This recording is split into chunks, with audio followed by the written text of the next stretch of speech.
Mani shaxsiy rivojlanishimga turmush o'rtog'im qo'ymaydilar. Juda xohlayman shu yerda o'qish, erim ruxsat bermaydi. Juda ham xohlayman bu narsa bilan shug'ullanish, erim ruxsat bermaydi.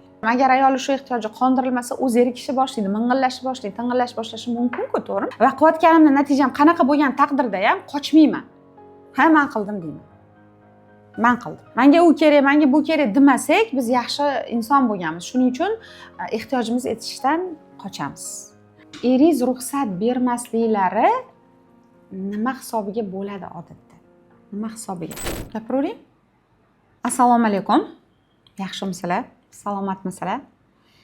Bugun sizlar bilan yana bitta suhbatdamiz va bugungi suhbatimizni yana sizlar bilan gaplashganimizda eng ko'p ishlatadigan gaplaringlardan bittasini bag'ishlaymiz. Bu men dangasaman. Men hech narsani oxiriga yetkaza olmayman. Bilasizmi, nechta kursni olaman, oxiriga yetkazmayman. Sportlarga borishni boshlayman, abonementlar olaman, oxiriga yetkazmayman kabi fikrlar. Bu fikrlar eng qiziq joyi bilasizmi? Sizni xulosangiz, o'zingizga nisbatan bergan xulosangiz eng qizig'i. Men dangasaman. Biz bugun siz bilan shular haqida gaplashamiz. Rostdan siz dangasamisiz yoki bu sizni o'zingiz yopishtirgan yorliqingizmi? Tushunaman, bu yorliqqa yopishtirish sabablari ham bor. Mana shu yerdan boshlaymiz. Balki bizni bolaligimizda qaysi turishni oxiriga yetkazmasak, sen dangasasan deb bu haqda bizga shunaqa ma'lumot berishgan. Yoki deylik, biz internetda ko'rayotgan mutaxassislarimiz dangasalik haqida ma'lumot berayotganda, ish oxiriga yetkazmaydi, hech qachon boshlasa deb aytishgan bo'lishlari mumkin. Ya'ni ma'lumotlar qabul qilinganda filtrsiz olamizda, bo'ldi, men ham xuddi shunaqaman deymiz. O'z bo'ladi, любой riz ko'rsangiz, nima haqimda gapiryapti deyiladi. Inson o'zini tekshirmaydi, lekin xuddi shu voqealar unda ham bo'lsa umumlashib ketaveradi. Aslan bular hammasi fikriy buzilishlar. Ya'ni o'zini tekshirishga bilim yetmaganda umumiylikka qo'shilib ola qolishlar. Xullas, rostdan siz dangasamisiz yoki boshqa sabablar bormi? Keling, bugun shuni gaplashib ko'ramiz. Xo'p, bitta ish boshlanyapti, qaror qabul qilindi. Eslab qoling, qaror qabul qilindi. Bo'ldi, o'qiyman. Yoki bo'ldi, men trenirovkaga boraman, shu zalga boraman. Yoki bo'ldi, men mana shu darsda shug'ullanaman. Yoki men til o'rganishni boshlayman. Qaror qabul qilindi, pul to'landi, yo'l topildi, harakat qilindi, jarayonga kirildi va lekin oxiriga bormadi. Ikkita-uchta dars yoki ikkita-uchta narsa qolib ketyapti qolgan. Bu bo'lishi mumkin. Birinchi variantni ko'ramiz. Prokrastinatsiya. Prokrastinatsiya bu orqaga surib borish degani. Nimaga unaqa qiladi miya? Nimaga orqaga suraveramiz odatda? Qizlar, bu bizani emas, miyamizning xususiyati. Ya'ni nimagaligini hozir gaplashamiz. Biz nimadan prokrastinatsiyaga tushayotganimizni filmimizga qarab tahlillashimiz kerak. Birinchisi, bo'lishi mumkin siz oilada judayam hamma narsa tartibli, ideal, mukammal qilib bajarilgan yoki ko'rsatilgan yoki talab qilingan sharoitda katta bo'lgansiz. Uyda kimdir shunaqa bo'lgan. Buvimi, adami, dodami, onami farqi yo'q. Natijada siz hamma narsani ideal qilishga o'rgangansiz. Eng zo'ri, eng yaxshi darajaga olib chiqishingiz kerak. Bor kuchingiz, bor resursingizni sarflab. Bu sizga nima beradi? Siz boshladingiz, aytasiz, men zalga chiqishni boshlayman yoki men psixologik kurs shug'ullanishni boshlayman. Bo'ldi. Siz unga zalga trenirovka uchun kiyim olasiz, naskigacha moslaysiz, suv idish olasiz va hamma narsani moslab bolalaringiz shu soatligicha to'g'rilaysiz. Chunki mukammalsiz-ku, hamma narsani mukammal qilishingiz kerak. Bu sizning perfeksionizmingiz. Ya'ni mukammallikka intilish. Siz shuni hammasini qilasizda boshlamoqchi bo'lasiz va siz qo'yayotgan talablar hatto tasavvurda ham miyaga og'irlik qiladi. Chunki mana shu nuqtada miyani funksiyalariga ko'chamiz, bilimda ko'chib o'tamiz.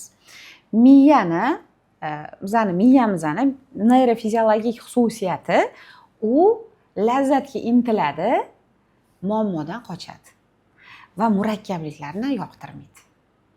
Demak, biz aytgan rejalar, mana shuni olishim kerak, buni qilishim kerak, bolalarim rejimini to'g'rilashim kerak, har kuni borib turishim kerak, или через день borishim kerak, trenirovka yoki darsda shunaqa shug'ullanishim kerak, har kuni vaqtida deb juda katta qo'ygan talabingiz miyaga уже og'ir, murakkab bo'lib ko'rinadi.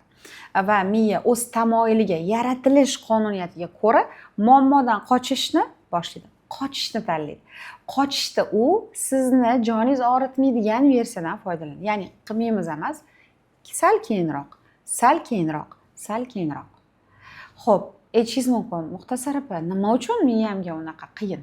Chunki qiyin deb tanishtirilgan. Buncha ish ko'p, buncha ishga ko'p pul kerak, buncha ishga ko'p vaqt kerak.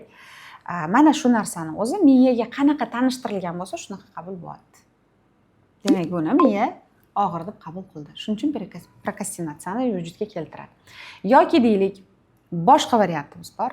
Biz xato qilganimizda qattiq gap eshitganmiz, qattiq jazolanganmiz. Kerak bo'lsa ayblanganmiz uzoq yillar bitta xatolarni ustida yoki uzoq vaqtgacha tahqirlanganmiz. O'zi do'dirsan, ahmoqsan, shunga aqling yetmaydi, har doim shunaqa qilasan, doimiy mana shu xatoni bajarasan kabi gaplar. Aynan bu narsa ham bizani natija o'xshamasa-chi degan qo'rquvga olib keladi. Miya og'riqlarni eslab qoladi. Hamma shu og'riqlar uni esida. Demak, hozir u yana xato qilsa, u yana nima qiladi? Oldingidek joni og'riydi, jazo oladi. Shuning uchun yaxshisi shu ishni qilmasin. Surat. Va tabiiyki, prokrastinatsiya davom etaveradi. Bizning hayotimizda shunaqa qilib. Undan tashqari, 3-varianti o'zini chuqur ayblovchi depressiv shaxs tipidagi insonlar bor. Hamma narsada ular aybdor. Havoni buzilishida ham aybdor, boshqada ham aybdor. Demak, reja qildi, mana shu o'qishni o'qimoqchiman, boshqa qilmoqchiman, boshladi, lekin shunga yetarli vaqt ajrata olmadi. Masalan, deylik, birinchi darsga kira olmadi. Bo'ldi, ketdi ayblov. Men shuncha pul olib qo'yaman, men o'zi shunaqaman, vaqtida kirmayman, doim bunaqaman. Ichki nazoratchi, ichki tanqidchi o'zini o'zi so'kib tashlayveradi, urishib tashlayveradi, tanqid qilib tashlayveradi. Natijada buncha ayblov bilan yana nima bo'lyapti? Miya zo'riqyapti. Nimadan zo'riqyapti? Ayblovdan zo'riqyapti. Ayblov juda ham miya uchun og'ir o'tkaziladigan qiyinlik. Yana nima bo'ladi? Unaqa bo'ladigan bo'lsa, biz yana og'riqdan qochishni boshlaymiz. Shuning uchun o'zingizni qancha ayblasangiz, vaziyat ko'payayotganga o'xshaydi, battar bo'ladi. O'zi aslan qanaqa bo'lishi kerak desa, aybdorlikda bu kuningizcha ayblanib oling, bo'ldi, xo'p, hissiyotda yashab o'tib oling, ketdi keyin. Endi nima qilsam bo'ladi? Qanaqa qilsam tugataman, qanaqa qilsam davom etaman degan savol berish. Lekin ayblashga ixtisoslashgan depressiv shaxs tipini miyasi yoki kuchli nazoratchisi bilan ichida xato qildim, noto'g'ri qildim, qilmashim kerak, bormashim kerak, esiz deb o'zini o'zi koyiydigan shaxsning miyasi yechim topishga yoki bo'lmasam keyingi variantga o'tishga ixtisoslashmagan. Shu uchun faqat ayblab o'tiradi. Demak, ko'rib turganingizdek, biz odatdan prokrastinatsiyaga uchraganimizda ham bir nechta sabablardan kelayotgan bo'lamiz. Mani orqaga surishim bilan sizni orqaga surishingiz o'rtasida farq bo'ladi. Bu aniq. Hamma bir xil emas. Aynan shu uchun ham psixologiyada javoblar har xil chiqadi. Odamning shaxsi, yoshi, xususiyati, holati, himoya mexanizmlari, shaxs tiplaridan kelib chiqib har xil bo'ladi. Demak, yechim nima bo'lishi kerak? Endi mana shu yerda biz siz bilan aytib ketishimiz kerak. Prokrastinatsiyadan dangasalikning farqi bormidi o'zi? Bu rostdan ham dangasalikmidi? Yo'q. Mana endi bu yerda sizni o'sha o'zingizga o'zingiz qo'yib olgan diagnozingizni olib tashlaymiz. Vaziyatni qayta nomlaymiz. Ya'ni bu dangasalik emasdir. Bu orqaga surish, miyaning o'zini o'zi himoyalash mexanizmi edi. Rostakam dangasalik nima bo'ladi o'zi? Rostakam dangasalikda qaror ham qabul qilinmaydi. Men zalga qatnayman. Men mana shu kursda o'qiyman. Men til o'rganaman demaydi. Dangasa odam hatto qaror chiqarmaydi. Yoki qaror chiqarsa, borib pulini to'lab, yozilib kelmaydi. Prokrastinatsiyada qaror chiqariladi, pul ham qayerdan bo'lsa ham topiladi, to'lanadi ham. Mana shu element bilan o'zingiz dangasalikdan ajratib oling. Bu dangasalik emas. Dangasa bo'lsangiz qaror ham chiqarmagan bo'lardingiz. Va yana bitta muhim xususiyatni ham aytib ketishimdan chiqibdi. Qizlar bilasizlarmi, mana kurslar masalasida men juda ko'p duch kelaman. Bittada qancha guruhlar o'qitsak, shu yerda eng ko'p uchraydigani davom etib keta olmayapman, boshlayman, to'xtab qolyapti kabi gaplar aytishadi. Biz bunga yechim qilganmiz, lekin yechimdan oldingi sabab haqida gaplashaylik. Nima uchun davom etib keta olmaydi? Yana bir sabab bor, prokrastinatsiyadan tashqari. Bu sabab bizda o'zini ustida ishlash, o'zi uchun nimadir qilish, dars tayyorlashga o'tirish, dars tayyorlash vaqtini hurmat qilish yoki bo'lmasam kitob o'qish uchun maxsus vaqt berish kabi tajribalar yo'q. Bo'lishi mumkin. Bo'lishi mumkin. Qanaqasiga? Masalan, o'zingiz tekshiringda, siz gilam yuvsangiz, oxirigacha gilam yuvib tugatasizmi? Kir yuvishni boshlaysiz, oxirigacha kir yuvib tugatasizmi?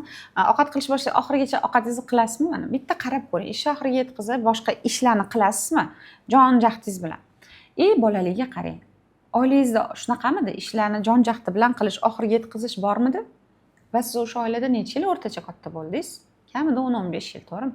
Demak, sizni bitta ishni boshlab, jismoniy ishlarni bajarishga, mehnat faoliyatini, jismoniy ish ham demaylik, mehnat faoliyatini bajarishga tajriba yetarli. Buni siz xohlagan bo'lsangiz ham, xohlamagan bo'lsangiz ham, urib-surib ham bo'lsa ham qilib, o'rgatib, moslashtirib tashlashgan. O'shaning uchun siz ko'z yumib tursangiz ham o'sha ishni qilasiz. Kerak bo'lsa oxiriga ham yetkazasiz. U ishga kirishib ketish juda oson. Lekin savol, bitta kitobni ochib o'tkazib, o'qish, tahlillash, suhbatlashish, oldingizda o'tirib, birgalashib, urmasdan, so'kmasdan dars qildirish ota-ona tomonidan qancha bo'lgan? Sizda bundan tajriba bormi? Yoki shu ishni bajaradigan insonlarni ko'rib katta bo'lganmisiz? Demak, mehnat faoliyati emasda, faqat oliy tafakkur mahsuli bo'ladigan faoliyatlarni ham bajarishga bizada ko'nikma bormi? Katta ehtimol bilan, katta deganim 60-70% dan yuqori ehtimol bilan ko'pchiligimizda bu bo'lmasligi mumkin va bu uzru norma. Qaysi ma'nodagi norma? Endi biz bilamiz, o'sha bizning davrimiz hozirgidek ish tartibi boshqa emasda, ota-onalarimizni bunga vaqti, toqati, imkoni yetmagan bo'lishi mumkin. Men nega buni oqlab ketaman? Bu mavzudan chiqaraman desam, og'riq mavzusiga tiqib qo'yish niyatim yo'q. Shuning uchun bularni ikkinchi tomoni ham aytib ketaman. Ya'ni biz katta bo'lgan davr jamiyat bu iqtisodiy masalalarda yashab qolish jamiyati edi. Shuning uchun biz u davrdagi ota-onalar bizga qilmaganda u yoqqa sho'ng'ib keta olmaymiz. Muhimi bizda u narsa bo'lmaganini bilishimiz yetarli. Va aynan shu uchun bizda tajriba yo'q. Lekin biz tajribani uyg'otishimiz kerak-ku. Yoki butun umr mehnat faoliyatini o'zinigina qilib, bunaqa shaxsiy rivoj, o'zini ustida ishlashlarda hech narsa qila olmasdan yashab o'tishni xohlaysizmi? Yo'q, to'g'rimi? Demak, bizga o'zini ustida ishlash tajribasi ham kerak. Faqat degan joy bor, psixikani buncha narsa bilan qo'rqitib tashlamasdan yengil formada ko'niktirish kerak. Masalan, men aytaman darslarda, o'sha perfeksionist odamni ko'z qoshi darsga tayyorlanib kelgani, qo'ygan podvodkasini tekis bir xilligicha bilinadi. Masalan, perfeksionist bilib turibman, mana shu yonib turibdi. Men u odamga nisbatan boshqacharoq vazifa aytaman. Yoki mana bu joyda kirarmikinmanga, tushunarmikinman degan ikkilanish, xavotirda o'tirgan o'quvchini ham ko'ramiz. Mana u odam bu aytganimizdek, bilim olish tajribasi yo bilimga kirish tajribasi yetarli emas bo'lishi mumkin. U odamni o'zi bilasiz. Shuning uchun tavsiya ikki xil ketadi darsda. Masalan, perfeksionist odamga qarab men aytaman, shart emas cho'tka bo'lish. Darsni dahshat o'zlashtirish shart emas. Shunchaki mazza qiladigan suhbatga keldim deb qabul qiling va darsda men ko'pincha hazillashaman, yumor, men efirga chiqishim bilan darsdagi pedagogikam boshqa. Bu normal, chunki o'tda bilasiz, baribir kamchilik va faqat ayollar auditoriyasi bo'ladi. Shuning uchun o'tda hazil bo'ladi, yumor bo'ladi, muhimi keyslar aniq bo'ladi va o'zimdan keyslar beraman. Bir-birlari bilan muloqot qilishga imkoniyat bo'ladi. Hamma erkinligini ta'minlab berishga harakat qilamiz. Hech kimni zerikish, uxlab qolishiga sharoit bo'lmaydi. Bo'ldi. Men perfeksionist odamga mana shu narsani his qil deb aytaman. Mukammallikka jinnisi bo'lma, chunki battar bo'lasan yana. Shularni his qil. Perfeksionistlar his qilmaydi-ku, faqat aqlli va a'lochi o'quvchi sindromi bor qo'lida. Ularni tashlab prosta his qil. Biza bilan mazza qil. Endi mana bu tajribasi yo'q odamga qarab aytaman. Shunchaki bilganingizcha mazza qilib eshiting, uyga borib kimgadir aytib bering. Va aytib bergan odamning fikrlarini ham bitta eshitib ko'ring. Kelganingizda menga tug'ilgan savollarni berasiz. Bo'ldi. Ya'ni yengil formadan boshlaymiz. Yengil, kichik qadamchalardan boshlaymiz. Va keyinchalik mana shu narsani tartibli qilishga ixtisoslashib qolishganda ularga vazifalar o'zgaradi. Yoki bo'lsa shunaqa tartibga ixtisoslashganlarga men aytaman, kasb qiling. 3 martadan ko'proq eshiting, qayta savollaringiz tug'ilsa mutaxassis bilan, psixologlarimiz bilan bog'laning, gaplashing va kerak bo'lsa atrofda kuzating bunaqaga bu siz o'qigan bilimga loyiq odamlar, mos odamlarni va o'zingiz bilimlaringizni qotirib, mustahkamlab boring. Ko'ryapsizmi? Demak, yechim ham xuddi shunaqa. Hamma o'zini ko'tara oladigan darajasida ko'rsatma olish kerak dars boshlayotgan. Agar auditoriyada hammaga bir xilda ko'rsatma berilaversa, demak, uning ichida ko'taradigani bor, ko'tarmaydigani bor, bunga duch kelgani bor, duch kelmagani bor. Albatta natija xilma-xil bo'ladi va nevroz ko'payadi. Demak, shu nuqtadan keladigan bo'lsak, biz har doim odamni shaxsiyati va xususiyatiga qarab muomala qilishga harakat qilamiz va hatto bilasizmi, onlaynlarda yozasizlar-ku, guruhlarda, katta guruhlarda yozayotganinglarda yozuvingiz, yozish texnikangiz, ishlatayotgan so'zlaringiz hammasi ko'rsatib turadi siz shaxsiyatingiz. Oddiy misol, undovlarga ko'p ahamiyat berish, smile ishlatish, hissiy ochiq, hissiyoti baland, uchta nuqtalar ko'p qo'yish, gapirmoqchi bo'lgan gaplar tiqilib ketganlar, yoki bo'lmasam maylimmi, ruxsat berasizmi, depressiv shaxs. Ya'ni kim aytmoqchiman, hatto ko'rishmasak ham siz bilan onlayn ishlaganingizda ham sizni yozmalaringizda biz sizni shaxsiyatingizga munosib muomala qilishga harakat qilamiz, chunki biz doim psixolog jamoa bilan ishlaymiz-ku, mentorlar bilan ishlamaymiz. Demak, shunaqa yondoshilganda sizga oson bo'ladi, xudo xohlasa. Endi prokrastinatsiya demak, mukammallikni pasaytiramiz. Kichik qadamchalardan boshlaymiz. O'zimizga juda yengil shartlar qo'yamiz, perfeksionist bo'lsak, ketdi u yog'i. Keyingisi dangasalikni ham xulosalab olaylik. Demak, biz dangasa emasmiz. Bolalikni eslang, tish yog'riga qanaqa yetkazardik, qancha mehnat bo'lardi. Eng kamida maktabda subbotnigini eslaysizlarmi? Har hafta borilardi, bormangchi. Sidqi dildan ham borilardi. Biz o'zimizdan territoriyamizni tozalab, hammadan himoya qilardik bir hafta.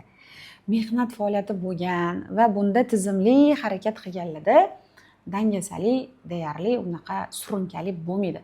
Endi ikkinchi tomoni sog'lom dangasalik ham bor. Siz buni ham tanib oling. Ya'ni miya o'zi ko'tara olmaydigan, unga ko'plik qiladigan muammolarga uchraganda chiqib dangasa rejimini yoqadi. Hech narsa qilishni xohlamay qolasiz o'z-o'zidan.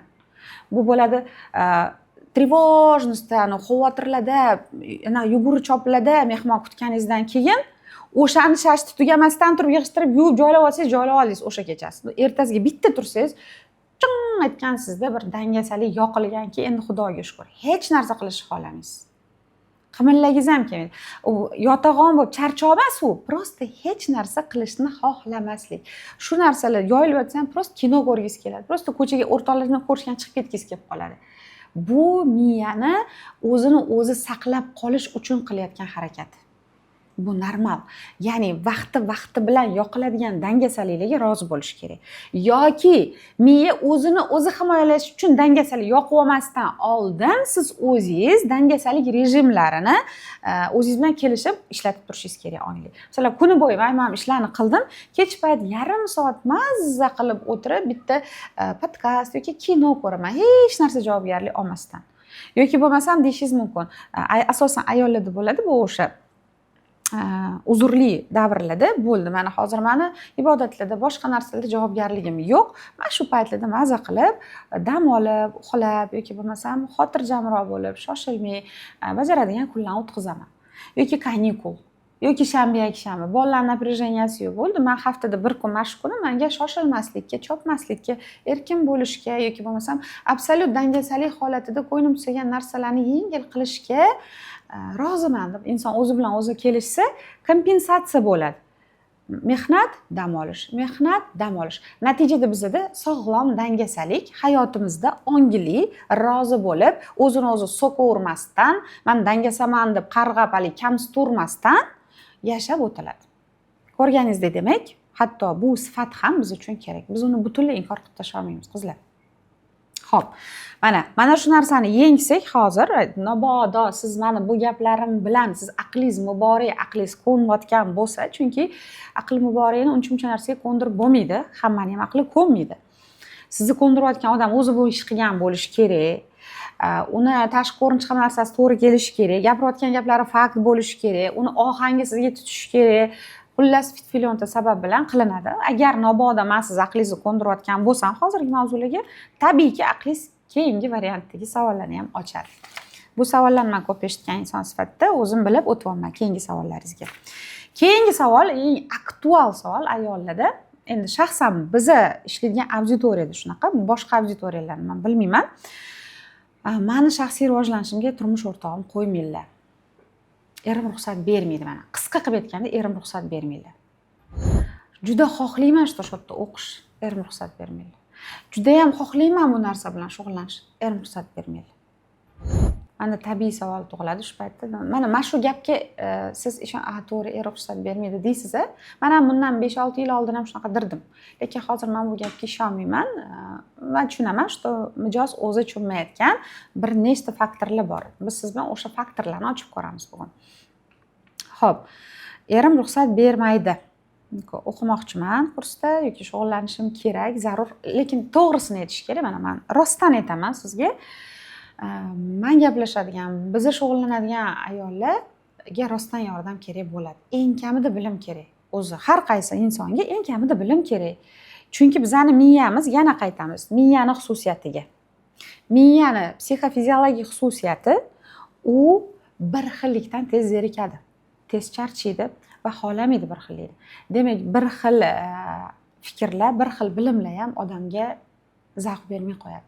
Inson yangi narsalarni bilgisi, yangi ilmlarni olgisi, dunyoga boshqacha nazar bilan qaragisi keladi. Bu ehtiyoj bor ehtiyoj, bilishga bo'lgan ehtiyoj, anglashga bo'lgan ehtiyoj, u har doim ishlaydi. Shu nuqtadan kelib chiqsak ham, agar ayol shu ehtiyoji qondirilmasa, u zerikishni boshlaydi, ming'illashni boshlaydi, ting'illash boshlashi mumkin-ku, to'g'rimi? Demak, eng kamida ilm uchun. Lekin aslan haqiqatda ayollarda muammolar bo'ladi. Qanaqa muammolar? Fikrlari umuman boshqacha. Umuman turmush o'rtog'i haqida umuman boshqacha. Yo, mana abuse ular yaxshiladi. Ular shuni to'g'ri talab qiladilar-da deb ko'rishadi. Yoki shafqatli imkoniyat berayotgan turmush o'rtog'ini men bilan ishlari yo'q. Menga umuman befarqli deb ko'riladi. Mana shunaqa, bunaqa buzilishlarimiz bor. Xo'p. Demak, biza shu turmush o'rtoqlarni qo'ymasligi nimadanligiga sekin to'xtaylik, kiraylik-da, qarang. Demak, ikkinchi sizda tug'iladigan qarshilik bu men o'qishni yoki rivojlanishni xohlagan vaqtimda turmush o'rtog'im ruxsat bermaydilar. Ya'ni boshqacha qilib aytganda, erim ruxsat bermaydi. Oddiy, oson versiyasi shu. Mana shu masalada ko'rib chiqamiz. Sizda eringiz ruxsat bermasliklari nima hisobiga bo'ladi odatda? Nima hisobiga? Birinchisi bu javobgarlikdan qochayotganimizda shunaqa bo'ladi. Chunki odatdan biz o'zimizni chiqarayotgan qarorlarimiz ustida javobgarlikni ola olmaymiz. Mas'uliyatdan qochamiz. Bo'ldi. O'sha paytda ikkinchi tomonning bergan javobini yo'q deganini bizga qulay bo'ladi, chunki mas'uliyat unga o'tib ketadi. Mana shu so'zlarni men o'zim ham boshim achib ketgan shu vaqtgacha, kecha ham tayyorlanayotganda ko'rib chiqdim. Mas'uliyat olish, javobgarlik nima degani? Ya'ni, men mana shu o'qimoqchiman. Xo'p, shu uchun men hozir nima qila olaman? Qo'limdan nima keladi? Ya'ni, mana shu vaziyatni hal qilish uchun qo'limdan nima keladigan bo'lsa, o'sha qismini qilishim. Mana shu javobgarlikni olish. Va qilayotganimning natijam qanaqa bo'lgan taqdirda ham qochmayman. Ha, men qildim deyman. Men qildim. Mana shu javobgarlikdan qochmaslik, mas'uliyat olish bilan javobgarlikdan qochmaslik shunaqa narsa. Lekin biz shu ikkalasini qila olmaymiz. Nimaga? Nimaga mas'uliyat ola olmaymiz? Nima uchun desa, chunki mas'uliyat olsak, biz bu narsani shuni xohlayapman desak, menga shu kerak desak, o'zimizni ehtiyojimizni aytsak, yomon odam bo'lib qolamiz. Bizga nima kerakligini aytmaganimizda yaxshi odammiz-ku. Menga u kerak, menga bu kerak demasak, biz yaxshi inson bo'lganmiz. Shuning uchun ehtiyojimizni aytishdan qochamiz. Ikkinchisi bo'ladi, bu yomon ko'rinish qo'rquvi. Bizda hozir mana shu ehtiyojimni aytsam, menga shu narsa kerak deb aytsam, u odamlarga yoqamanmi, yoqmaymanmi, bunga roziman deya olmaymiz. Negaki, biz har doim yaxshi ko'rilganda inson deb o'ylaymiz. Yomon ko'rilganda tugadi deb o'ylaymiz. Aslan yaxshi ko'rish ham, yomon ko'rish ham bu boshqalarning tanlovi. Lekin ehtiyojni tanib, o'sha ehtiyojini hal qilish uchun yurish bu meni tanlovim, bu meni ishim. Shuning uchun ayrim paytlarda o'zingizga bitta qarang. Siz har doim yaxshi qiz, yaxshi o'quvchi, yaxshi student, yaxshi kelin bo'lib o'rgangan bo'lsangiz, sizni voy nima unaqa, voy sen o'zgarding, sen вообще boshqacha bo'lib ketding, sen oldingidek emassan, men senga fikrim, hislarim o'zgaryapti degan gaplarni ko'tara olmaymiz. U o'zgarayotgan bo'lsa, bu oldimizda turgan insonnikida. Agarda bunga asos bizda bor bo'lsa, haqiqatda biz buzilishlarda bo'lsak 5 baho.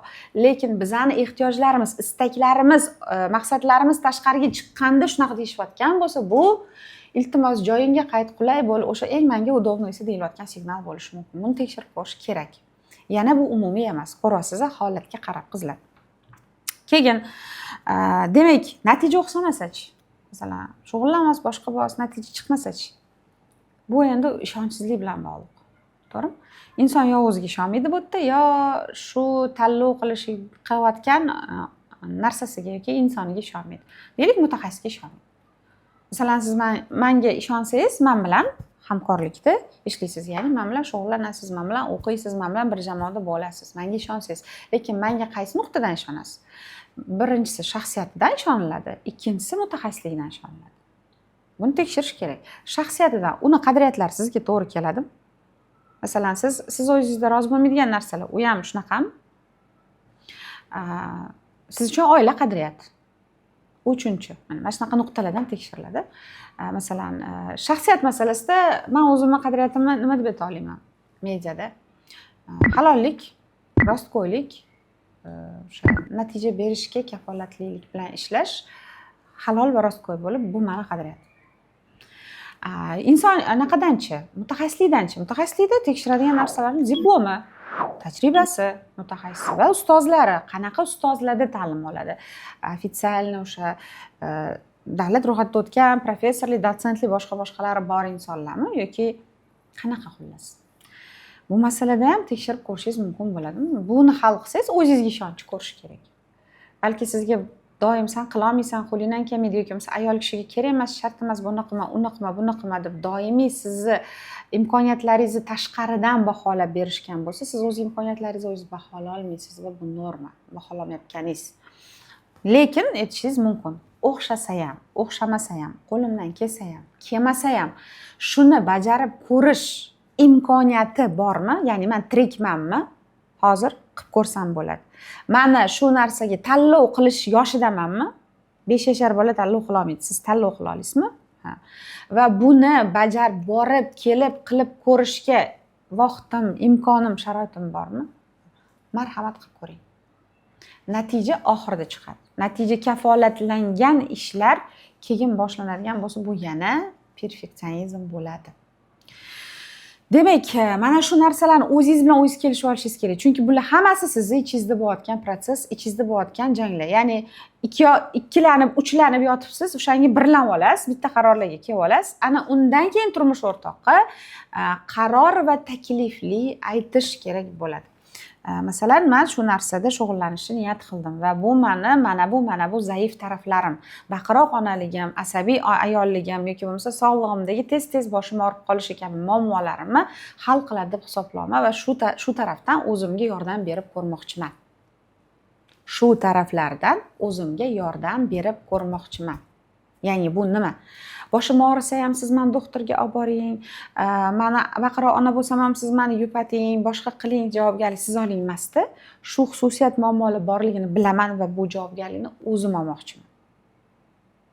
Shu informatsiya kerak. Ya'ni bu qarorga kela olishingiz kerak rostdan ham o'zingiz.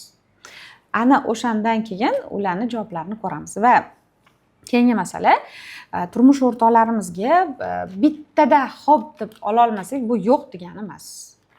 Qarorlarni qayta o'ylab ko'rish va har safar qayta so'rab erishsa bo'ladi.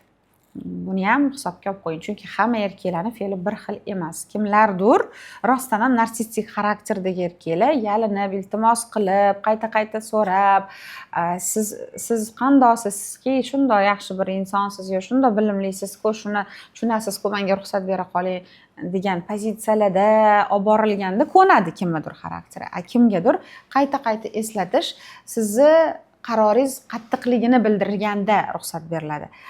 Kimlargadir shunchaki bola pozitsiyasida men shuni xohladim desa qilib berishi mumkin.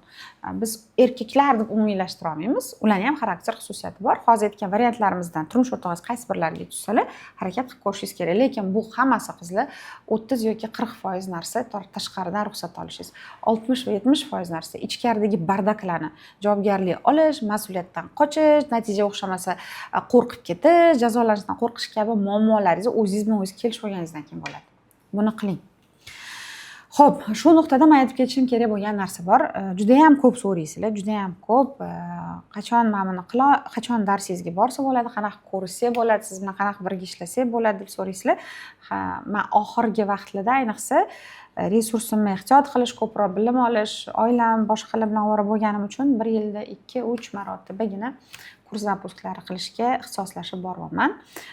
Shundan keladigan bo'lsak, hozirgi paytda siz qachondan bir so'rayotgan darslarni yo'lga qo'yish arafasidamiz. Ochilish sanalari aniq emas, lekin o'sha professional kurs boshlanadi. Professional kurs bu bizani psixologiya sohamizni bosqichma-bosqich, to'g'ri ketma-ketlikda insonlarning farqi, turi, himoya mexanizmlari, xarakter xususiyatlari, xarakter xususiyatini buzilishlari kabi hamma turkumlarni bosqichma-bosqich ko'rib chiqiladigan kursimiz. Bu o'ta ilmiy kurs emas, ilmiy ommabop kurs va shuning uchun ham bu yerda o'qish sizga mana hozir psixologiya qaynab yotgan davrda o'z filtringizni hosil qilishingizga, psixologik bilimga ega bo'lishingizga, o'z bolalaringizni tarbiyasida, ya'ni pedagogikasida ularning ruhiyatini, ya'ni psixologiyasini hisobga ola oladigan ona bo'lishingizga xizmat qiladi. Endi agar mutaxassis bo'lsangiz, 2 baravar siz mutaxassislik bilimlarini bizdan ola olasiz, xudo xohlasa. Yoki bo'lmasam shaxsiy rivoj qilayotgan bo'lsangiz, aynan shu narsalarni tushunib yetish orqali o'zingizni tushunish bilan shaxsiy rivojingizga chiqa olasiz. Aynan shu kursimizga qabul ochiladi yaqin kunda. Bizda hozir qabul yopiq. Va aniq bir narsaga va'da berib ayta olaman, bu kursgacha bo'lgan oralig'ingiz bor, tayyorlanishingiz kerak bo'ladi. Bizni ba'zi bilimlarimiz bor, boshqa kurslarimizni eshitib ko'rishingiz kerak bo'ladi, biz bilan bog'lanib, shu tizimli o'zingizni ishlab turishingiz kerak bo'ladi. Agar hozir qabul yopiq paytda ro'yxatdan o'tsangiz, siz aynan shu kurslarni bemalol qo'lga kiritasiz, olib shug'ullanib turish imkoniyatingiz ham bo'ladi. Kursgacha qolgan vaqtdan siz ham unumli foydalanasiz. Qabul ochilguncha. Shuning uchun qancha tez ro'yxatdan o'tsangiz, sizda shuncha ko'p darslarni ishlash imkoniyatingiz bo'ladi.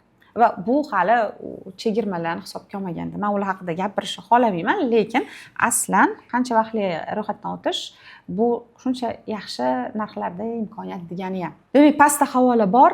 Shu videoni tagida havola turadi, ссылка deyiladi. Ko'k rangda shuni bosish orqali siz ro'yxatdan o'tsangiz bo'ladi va o'shanda sizga qizlar bog'lanishadi, sizga to'liq ma'lumotlar berishadi. Shu ma'lumotlarni olayotgan vaqtingizda aminmanki, sizda bir qancha yana savollar tug'iladi. Shu savollarni men o'zim shu videoni ichida javob berib ketishim kerak deb o'ylayman. Aytishingiz mumkin, professional kurslar qimmat yoki sizni kursingiz ham qimmat ekan deyishingiz mumkin. Aslan men qimmat deb o'ylamayman, boshqa prof kurslarga nisbatan ham. Keling shu fikrni ham to'g'rilab, nima deydi, asoslab ketaylik. Qayerdan olib, oydan olibmi, ko'kdan olibmi, qayerdan olib men bu narxga qo'yib qo'yaman. Avvalo xarajatlardan kelib chiqib qo'yib qo'yaman. U yerda men shuncha qimmatga bilim olganman, shuncha qimmatga bilim sotaman degan gap yo'q. Qo'yilayotgan narxlar haqiqatda siz bilan shug'ullanadigan vaqtimizdagi barcha xarajatlar hisobidan kelib chiqadi, xolos. Ta'lim shunaqa. Ikkinchi narsa, qizlar, taqqoslab ko'rib bo'lsa ham o'zingizni ongingizga sig'dirishga harakat qiling. Masalan, bakalavr.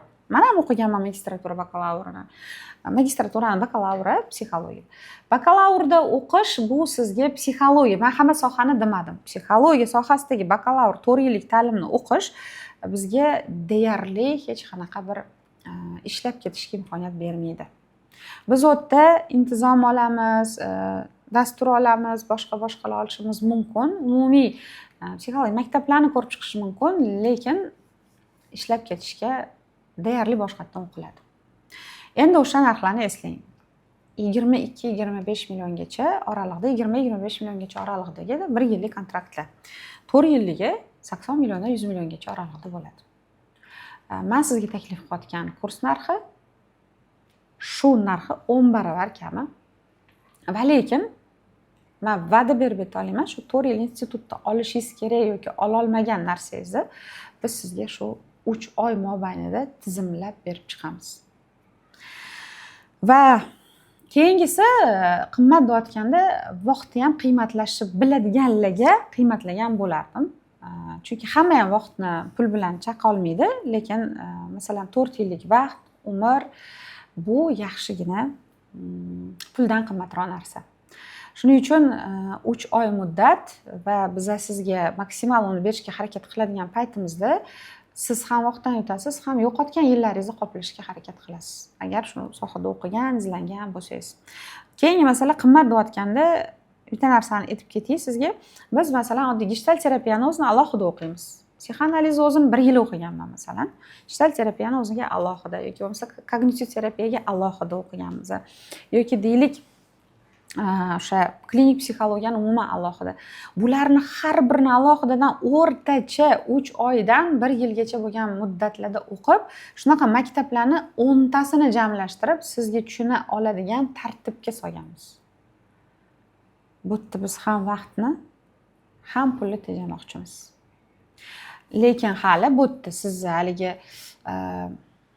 erga ochilish, pulga ochilish kurslariga sarflagan pullaringiz haqida gaplashayotganimiz yo'q.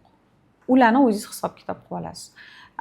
Bu mavzulardan keyin siz o'zingizda filtr bo'ladi. Siz bunaqa kurslarni sotayotganda o'ylab ko'rasiz, sizga kerakmi yoki yo'q. Xo'p. Keyin yana uyg'onadigan savol sizda aytadi, nima qilaman, o'qimasam nima bo'ladi? O'qimasangiz hech narsa bo'lmaydi. Qaysi nuqtadan qarang? Agar siz ota-ona sifatida buni o'rganmoqchisiz, o'sha gapim. Sizda bilimli tarbiya bo'lmaydi, shunchaki tajribali tarbiya bo'ladi. Men aytgan bo'lardim, bilimli tarbiya muhimroq. Tarbiya bu pedagogika, fandagi nomi pedagogika. Bolani tarbiyalayotganda robotdek tur qil, anuni qil, qilmasang kalta yeysan, mamni qilib qo'yishing kerak yoki bo'lmasam bo'pti mayli qilmadan ko'ra hissiy tushunib, bolani hissiga ruxsat berib va bolani hisobga olib, bola ekanligini tushunib muomala qilish bu psixologiya. Demak, psixologiya va pedagogika bo'lganda biz tarbiyani bilim sifatida o'rganamiz. Siz shuni yo'qotasiz, bo'ldi. Ko'p narsa yo'qotmaysiz. Va yana nima? Nima yo'qotasiz o'qimasangiz? Shaxsiy rivoji qayerda boshlanib, qayerda tugatishni bilmaysiz. Bor yo'q shu. Chunki yillab umri, vaqti, puli ketgan inson sifatida ayta olaman. Men har safar kurslarga yozilayotganimda shu kursni olaman-da, anti kurs qilib sotaman deb emas. Shu kursga kirishim bilan mani muammoyim, jahlim korreksiya bo'ladi. Shu kursga kirishim bilan meni Xudo xohlasa mijozni oldida savol berishdagi texnikalarim mustahkamlanadi. Yoki bo'lmasa mana shu kursni boshlash bilan mana shu farzandlarim tarbiyasidagi muammolarim hal bo'ladi deb kirganman. Shunaqa deb kirganman. Lekin shaxs sifatidagi shaxsiy rivojlarim bu kurslarning yarmida ham hal bo'lmagan payt kelgandi. Demak, kurs insonni shaxsiy rivojiga xizmat qiladi. Agar o'qimasangiz, nima bo'ladi? Siz o'zingiz shaxsiy rivojingizni kechiktirishingiz yoki qoldirishingiz mumkin. Men boshqalarda o'qib yuribman, marhamat. Men hech qanaqam yo'q, o'qish kerak xohlagan odamingizda, lekin meni bildiradigan taklifim tizimli ta'lim kerak. Tizimli ta'lim shart. Ya'ni 1-sinfda nima o'rgatiladi, 4-sinfda ketma-ketlik kerak. Xuddi shunaqa psixologiyani tizimli tarzda taklif qilamiz sizga. Shaxsiy rivojingizga bu juda kerak. Yoki bo'lmasa, yana nima yo'qotasiz? Nima yo'qotaman deyishingiz mumkin. Yana sizda o'sha jozibador marketing o'yinlariga ixtisoslashgan nomlar bilan chiqadigan kurslarda mahliyolik hisobiga, fanatizm hisobiga yo'qotadigan yillaringiz ko'payishi mumkin. Nega unaqa deyapman? Psixologik xususiyatlar shunaqaki qizlar. Har bir inson onasini qornidagi 3 oyligida uni asab tizimi уже hal bo'ldimi? 4 yoshgacha fe'li hal bo'ldimi? O'smirlikkacha fe'lini o'ziniki qilib oldimi? O'smirlikdan keyin o'sha fe'l bilan yayrab yashaydimi? Yetuklikka 35 ga kelgandan keyin fe'li уже qattiqlashib, buzilishni boshlaydimi? 35+ ishoning, hammani fe'li qattiqlashadi. Fe'ldagi murakkablashishlar ko'payadi. Bizni har yo'qotayotgan 2-3 yilligimiz bizni o'z fe'limizdan o'zimiz qiynalishimizga olib kelar ekan. Shu uchun biz qancha vaqtliroq o'zimizni tanisak, fe'limizni tanisak, tipimizni tanisak, narsissizmimizni, nafsimizni tanisak, biz uni shuncha vohaliroq korreksiya qilishni, vohaliroq nazorat qilishni, o'zimizni tushunib turishni boshlaymiz. Va natijada bizga yosh davrlari krizislari bezovtaligi kamayadi. Biz shuni yo'qotamiz. Bundan adashmasam bir 2-3 yil oldin ham o'zimni jahlim va tezligimga huquq bermasdim. Men mutaxassis sifatida sokin bo'lishim kerak, men 5 ta bola ona sifatida jahlim bo'lmasligi kerak, psixolog sifatida o'zimda jahl bo'lib tursa men qanaqa odam bo'laman deb umuman o'zimga rozi bo'lmasdim. Har jahlim chiqqani uchun yana jahlim chiqardi-da, Xudoga shukr, u g'azabga o'tib ketardi. Endi aybdorligiga kirib olib bir necha kunda qiynalish bo'lardi. Va mana shu o'z vaqtida shug'ullanish, ishlash, terapiyalardan o'tish natijalarida, bilimlar natijasida men yetib kelgan nuqta shu bo'ldiki, bu meni fe'lim, bu meni tipim, bu meni xarakter xususiyatim va men uni kerak joyda ishlatishga roziman. Jahlimni yo'qotib tashlamayman. Qo'limdan kelgancha korreksiya qildim. Va lekin u meni onamning qornidagi 3 oylik muddatda menga уже joylashtirilgan asab tizimidan hosil bo'layotgan jahl ekan, demak bu mening taqdirim. Men bunga roziman. Faqat meni vazifam shu jahlimni joyida, o'rnida, sifatli, chiroyli va zararsiz chiqarishni o'rganishim bo'ldi va shuni qilishga o'tdim. O'zimga haq berdim, had berdim. Shu bilan nima deydi? Odamlarni menga mana shu masaladagi tanqidi ham o'chdi. Etgan taqdirda ham men bundan ozorlanmay qo'ydim. O'zimni bu uchun urushmay qo'ydim va o'zimni tushunganimdan keyin men boshqa mavzularga o'ta oldim, ya'ni dars, ilm, boshqa mavzularga o'ta oldim. O'zingizdagi muammolar hal qilmaguningizcha uchun menimcha boshqa mavzularga o'tish juda qiyin. O'qimasangiz mana shu narsalarni yo'qotishingizdan men qo'rqaman. Chunki bularni yo'qotib kelgan prosta inson, mutaxassis emas, prosta inson sifatida tavsiya qila olaman. Albatta tizimli inson shaxsiyatini o'rganadigan, uni psixik faoliyatini o'rganadigan bilim oling. Bu non tuzday narsa, har kuni ishlaydi. Va men kafolat berib aytaman, bu sizni umringiz oxirigacha ishlaydigan bilim. U ishlaydi, siz uni ishlatasiz. Va men kafolat bera oladigan yana bitta joy, bilimli odamlar rostdan ko'p. Lekin bilasizmi? Shu bilimni yetkazib berish bu ham ozgina bir qobiliyat yoki bu ham ozgina bir rizqda, hammada ham bo'lmas ekan. Men kafolat berib ayta oladiganim, inshaalloh sizga shuni psixologik bilimlarni pedagogikasini yetkazamiz. Sizga shu bilimlarni oson kirishi, tushuna olishingizni ta'minlashga harakat qilamiz. Terminlar siz boshqasi emas, o'sha terminlar bilan ham, o'sha soha bilan ham, olimlar bilan ham, psixologik maktablar bilan ham oson, yengil hayotga olib kirib ishlatsa bo'ladigan bilimni beramiz. Xullas, men sizga ilinaman, chin dilda ilinaman va jamoamizda, tarkibimizda ko'rsam xursand bo'laman. Ro'yxatdan o'tib, ungacha bo'lgan darslar bilan ham bizda bemalol shug'ullanishingiz mumkin, taklif qilaman. Sog' bo'linglar, yaxshi kunlarda ko'rishaylik.